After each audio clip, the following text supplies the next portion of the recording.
Hey there, welcome back. So now I want to show you how to style a solid header. So right now I have the dynamic header on, which means it has the overlay and then kind of flips to this background color.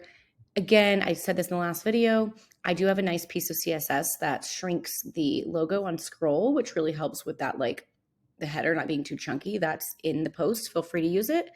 Okay, so to set up, go into edit site header. So always in style is kind of where you start. So instead of dynamic, we're going to go to solid. So obviously this doesn't work. My logo, I had the light version of my logo. It's just not quite working. It looks just like this big white bar. So this is where you kind of start getting creative. So for me, like on this site in particular, I would need a dark header, which then my navigation color doesn't show up. So of course, change your navigation color. And then what I really like is they added this drop shadow option now. So you can turn on the drop shadow. You can see that pop in a bit, but you can kind of, add some distance to it. It's not super strong unless you scroll on like a white background, you can really start seeing it. But you can play around with all the settings there.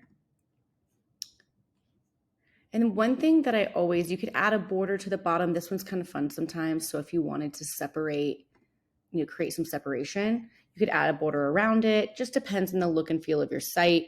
I like to add the border just to the bottom. So this one looks really nice. For now, I'll turn that one off. We'll get into some of these other ones in the next post because I want to show a different style. This one's just going to be completely solid. The one thing I always like to focus on with a solid header is, two things. Again, I've noted in all videos, I'll note, I tend to choose fixed position, meaning the header follows you down the page. That's when that shrinking logo CSS piece comes really helpful, because you don't want this massive header following you around and taking up like 1/8 of the screen.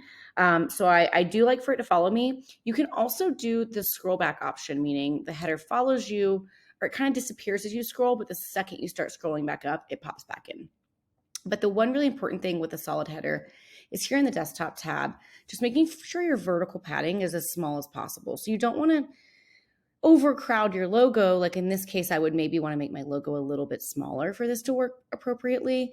But you do want to make it as small as possible as to just not like overcrowd your entire screen and have this massive header.